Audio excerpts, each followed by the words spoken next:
Morning America. Breaking overnight, President Trump's message to North Korea's Kim Jong-un. The president ready to meet Kim again, this time at the DMZ, and even step on North Korean soil. Sure, I would. I'd feel very comfortable doing that. I would have no problem. Plus his meeting with the Chinese president overnight, their agreement on talks, and the holdup on new tariffs. Damage control. Former Vice President Joe Biden explaining himself after that debate blow from Kamala Harris. I never, ever oppose voluntary busing.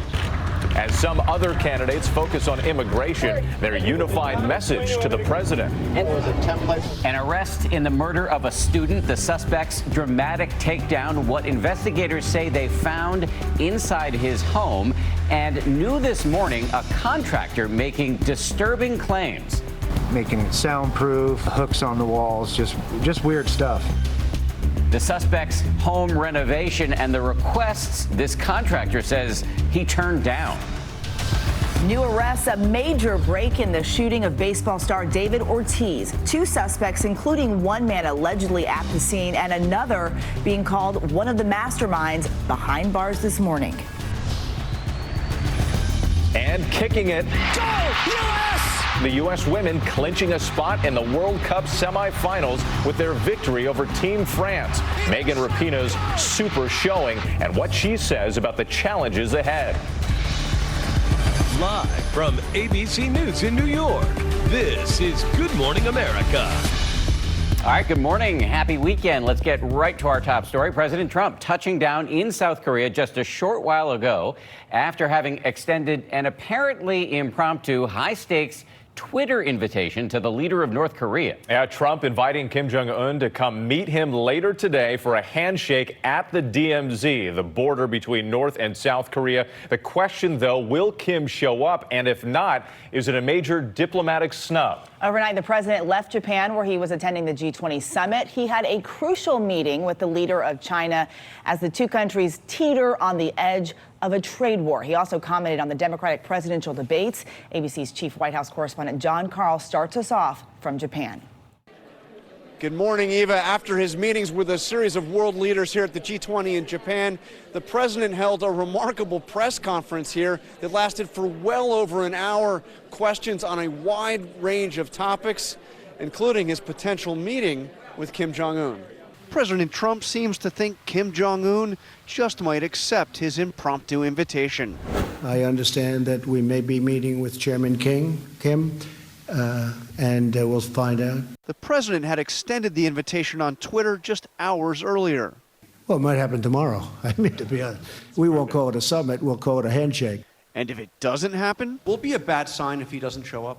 No, of course I thought of that, because I know if he didn't, everybody's going to say, oh, he was stood up by Chairman Kim. No, I understood that. It's very hard he follows my Twitter.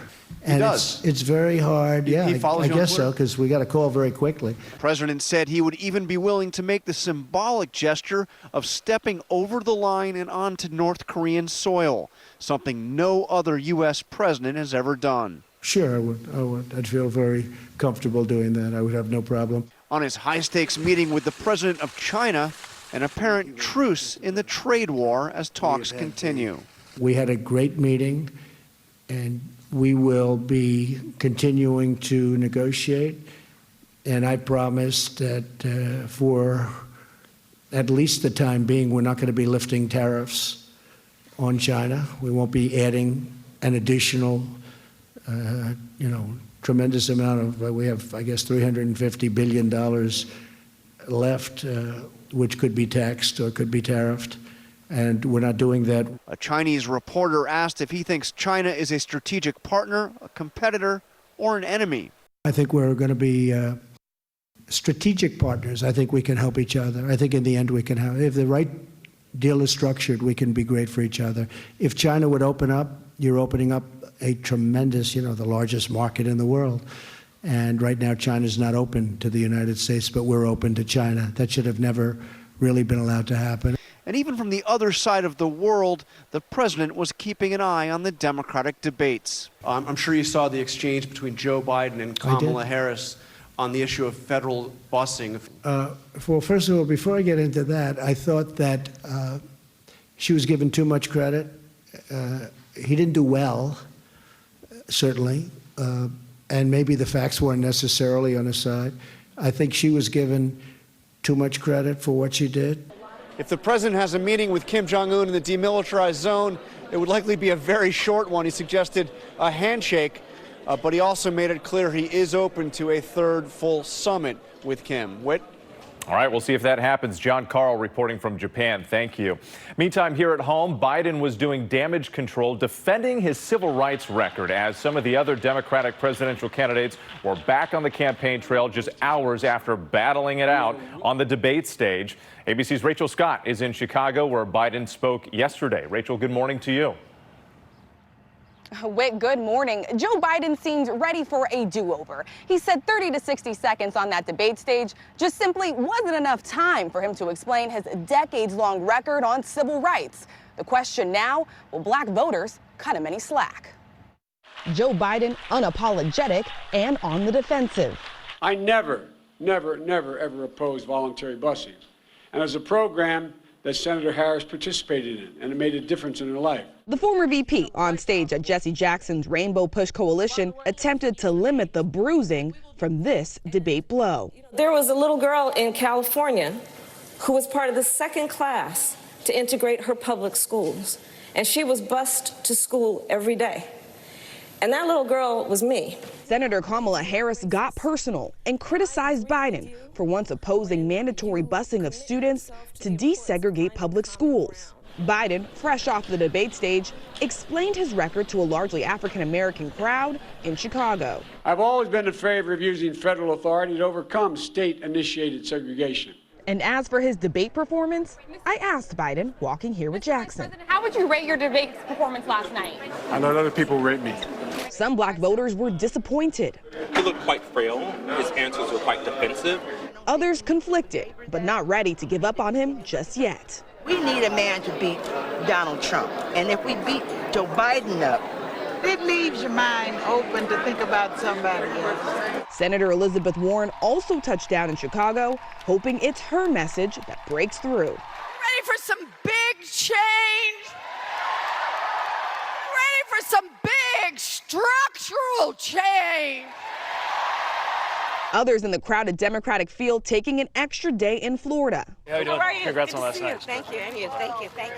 Hours after clashing on the debate stage, 5 Democratic candidates standing together at the Homestead Migrant Detention Facility, sending a unified message to the Trump administration. When the Trump administration overlooks the fact that what is happening with the detention of these children, the circumstances by which they arrived, is a human rights abuse being committed by the United States government. And Rachel Scott is now back with us from Chicago. Rachel, during that debate, Senator Harris raised her hand in support of abolishing private health insurance in favor of a government plan, but she's now clarifying that position. And Rachel, she's had to do this before, right? Exactly, Whit. Senator Harris said she misunderstood that question, but it's not the first time that she has sent mixed signals on the issue. Now she says she supports Medicare for all, with private insurance providing supplemental coverage. Whit? Rachel Scott in Chicago, thanks so much. Dan, over to you. A moment that could haunt her going forward. A lot to talk about here this morning, so let's bring in our ringer, ABC News chief political analyst Matthew Dowd, who joins us from Texas. Matthew, good morning, sir. Let's start with Joe Biden playing cleanup after the debate. Do you think he's put this whole busing story behind him, or does he still have work to do here? You know, Dan, as we talked about last Saturday, I don't think it's the specific story that's the problem, and he hasn't fully cleaned it up yet because he doesn't have a good explanation of it. It's the fact is Joe Biden trapped in another time and doesn't fit the 21st century Democratic Party. And the candidate's going to take on Donald Trump, who seems to be somebody that wants to harken back to the 1950s.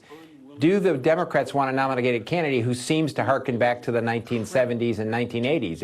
Is a candidate that wants to go back to the 80s the candidate to beat that somebody that wants to go back to the 50s? And I think that's Joe Biden's biggest vulnerability. Does he fit the 21st century Democrats? A lot of people have been picking up on the fact that he repeatedly during the course of the debate the other night said, "My time's up." And people are saying, his critics are saying it is in fact up. So let's loop back to President Trump. We got that report from John Carl at the top of the show, who's on the ground in Japan. Trump is now on the ground in South Korea. He extended that Twitter invite to Kim Jong-un to come meet him at the DMZ today. Do you view that invite as savvy or risky? It's a bit of social media dating, it feels like to me. I don't know if it's either savvy or risky. I mean, I think Donald Trump has been untraditional in almost everything he's done. It's an interesting way to sort of engage with a leader that we view as an adversary in this, who seems to be building missile systems in this. So I think it's Donald Trump as we've seen him. I don't think it changes people's perception of Donald Trump. It's just would be a bizarre way to engage a foreign leader. But we're very used to the non-traditional Donald Trump over the last 2.5 years. We'll see how it goes today. We'll be talking about it either way tomorrow morning. Matthew Dowd, thank you very much for your analysis on a Saturday morning. Really appreciate it. Whit, over to you. Dan, thanks. Turning now to a border wall roadblock for the Trump administration. A federal judge barred the plan to siphon $2.5 billion in military funds to build segments of a wall along the U.S.-Mexico border. The judge in California ruled in favor of 2 lawsuits, contending the money transfer was unlawful and the wall would pose environmental threats. The president plans to appeal that decision. Now to possible new troubles for Boeing, the aerospace company already facing a federal investigation into issues with its 737 MAX aircraft. Now there are reports the Justice Department is expanding its probe to include the Dreamliner. ABC's Stephanie Ramos is at Reagan National Airport with the latest. Good morning, Stephanie. Eva, good morning. There are reports this morning that the Department of Justice has subpoenaed records from Boeing having to do with the production of the 787 Dreamliner jet. This is according to the Seattle Times. They're citing 2 sources familiar with the investigation. Now, it's unclear, though, if this is an expansion of the ongoing DOJ criminal investigation into Boeing's design of the 737 MAX after 2 deadly crashes or a separate move. But it does come just days after the FAA found a new flaw with data processing in the 737 jet after simulated flights. The New York Times, they highlighted other allegations earlier this year where the Times reviewed hundreds of internal emails and interviewed employees at its Charleston plant who raised safety concerns about the production process there. Boeing has said the Charleston plant did have some issues early on, but that they have been fixed. Now, the company has been asked for comment about this new Seattle Times report. Boeing says they do not comment on legal matters. Stephanie, you mentioned the 737 MAX had those 2 deadly crashes, but the Dreamliner has a good safety record, right? It does. The 787, it was grounded for a period of time. It also had 2 serious battery fires in the cargo holds, but the jetliner is considered to be so safe and has never crashed. Eva. All right, Stephanie Ramos for us at Reagan National. Thank you, Dan. 2 new arrests this morning in the shooting of former Boston Red Sox slugger David Ortiz. Authorities in the Dominican Republic saying one of the people arrested is one of the masterminds of the attack. And ABC's Ariel Reshef is right here with more. Ariel, good morning to you. Ariel, in fact, we'll get to you in a second. Let's go to your piece. This morning, these 2 men under arrest, accused in the close-range shooting of Boston Red Sox legend David Ortiz in the Dominican Republic. Dominican police calling Victor Hugo Gomez, a convicted drug trafficker, one of the masterminds behind the botched hit. Gomez denying the allegations in this video he recorded for his family, saying he fears for his life. His family speaking out, calling the arrest a setup. They have used him as a scapegoat to protect someone that's very high up politically. Gomez allegedly ordering the June 9th shooting of his own cousin, but local authorities say the gunman instead mistakenly fired point blank at Ortiz, leaving the baseball icon clinging to life, airlifted to Boston for emergency treatment. Won't you please join us as we offer a moment of reflection, thought, and prayer for a complete healing and a full recovery for our beloved Big Papi. Alberto Rodriguez Mota, also taken into custody Friday, picked up at sea by the Dominican Navy as officials say he attempted to cross into Puerto Rico to evade Dominican justice. Rodriguez Mota allegedly snapping the photo the assailant used to identify his target. Authorities say he is the man seen here in surveillance video, sitting through the shooting, seemingly unfazed, guarding his beer, hardly flinching as others take off running. And Ortiz was hit once in the back. His wife says the 43-year-old slugger remains in good condition in the hospital, so there's the good news. Dominican authorities say one suspect, nicknamed the Surgeon, is still on the run. They've requested help from American authorities, including ICE, the FBI, and U.S. Marshal Service, tracking him down. Well, that surveillance video is wild. You can see him reaching for his beer after the shooting. And he just calmly sits there. Wow. Ariel, thank you very much. Really appreciate it.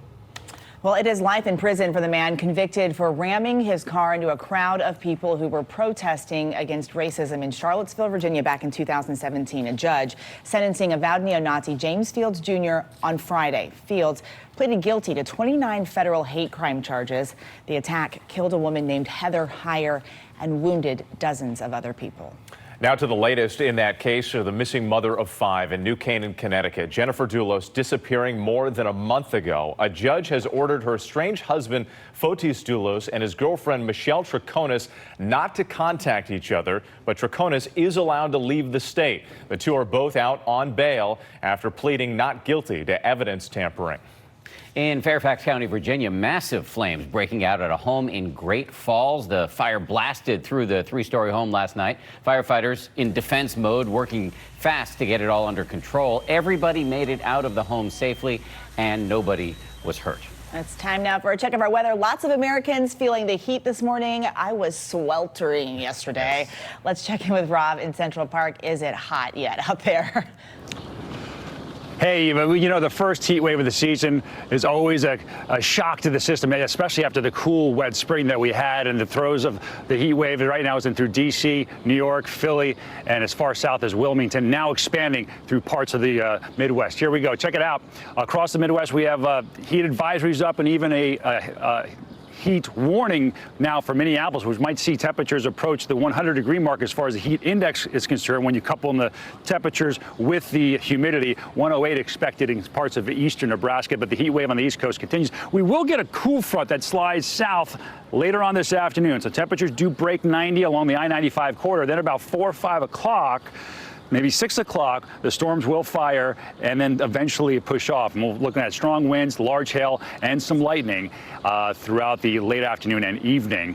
And then the heat really continues after that. A brief break tomorrow, but looking ahead towards the holiday week, temperatures getting up and over 90 degrees for Philadelphia, D.C., Raleigh, and Newark, it looks like, right in through Friday. That's check what's happening weather-wise across the nation. Here now is a look at your local forecast. Good morning, everyone. I'm meteorologist Bill Kelly. Get out the door this morning. Temperatures are into the 70s, but watch how quickly we warm up. By 10 o'clock, we have some mid-80s around the area. By noon, we're probably sitting close to 90 degrees, but we're dry into the afternoon, however. Like yesterday, like Thursday, we're going to see more showers and storms pop up around the area. Mid-90s, it's sticky. Have your Storm Watch 7 radar there, your weather app, and we'll let you know if any storms break.